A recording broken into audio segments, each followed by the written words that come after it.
Sa panahon ngayon, marami ang nakakapansin ng kabulukan sa sistema ng politika. Puno ng kasinungalingan, korupsyon at pansariling interes. Ngunit hindi ito dahilan para mawalan ng pag-asa. May mga tao tunay na nais maglingkod, hindi para sa kapangyarihan, kundi para sa pagbabago.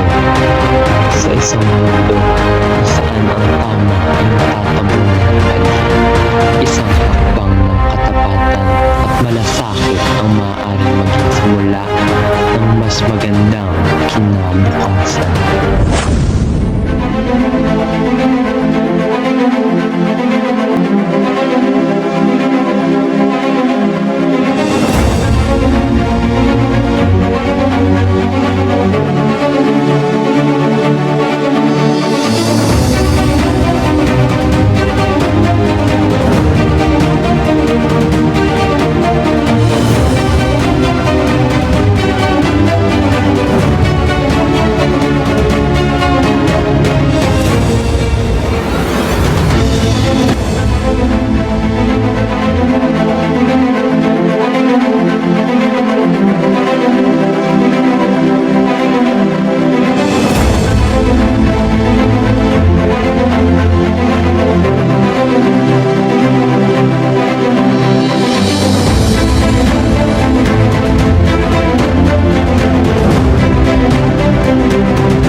Ganda dito sa Manila, no? Oo nga, sobrang ganda dito.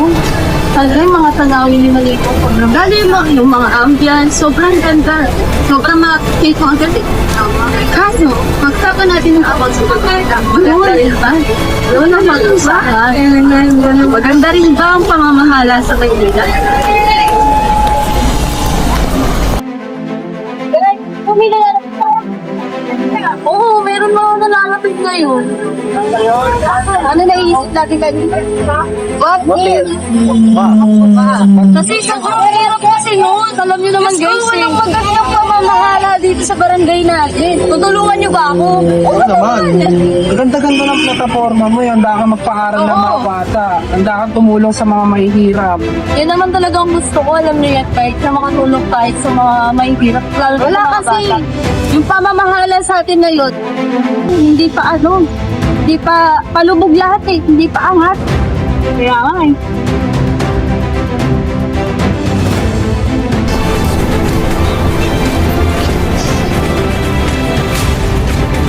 Guys, tulungan natin lang din para sa birthday natin. Di ba? Pumayag naman nun ka, natatakbo ka bilang birthday chairman. Bakit hindi natin tulungan siya? Di ba? Ayun na yung paraan para magtulong-tulong tayo. Since gusto natin mabago yung pamamahala dito sa atin, hindi tulungan natin siya, magtulong tayo. Oo. Pagbabago. Paano para natin matutulungan siya? Gagawa tayo ng mga banners. Yung banners na yun, doon natin may papakita kung ano yung mga gusto niyang gawin para sa birthday natin. Kagaya ng mga anti-corruption, diba? Doon natin may papakita sa tao kung ano yung gusto niyang mangyari sa barangay natin. Hello po, Angelico Fit Insurance po. SK Chairman po. Para sa pagbabago. Hello po. Simula ng pagbabago. Simulan natin lahat sa maikling pamamahala. Kagaya din. SK Chairman po, Angelica Gonzalez. Vote po natin sa para sa amin.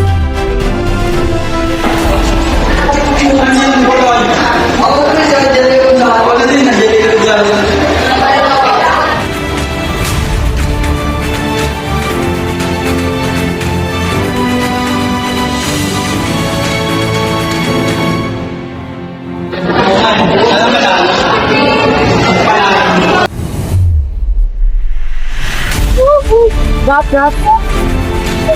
Sobrang nakaka-proud. Sobrang worth it lahat ng ginawa natin, guys. Isipin nyo lahat ng action na ginawa natin. Ang dami natin inikot. Pero, namulat yun. Sobrang grabe, Roy, Joel, lahat ng mga pangako ko sa kampanya na to, manahat magtutupad. Alam niyo naman na gusto ko talagang manalo naman natin lahat. At para din ito sa barangay natin, diba? Namubuti natin ang pagbabago. Tama. Tindahan. And that's it. Tumalit. Woo! Ang tunay na pagbabago ay nagsisimula sa katapatan, hindi lang ng mga pinuno, kundi ng bawat isa sa atin.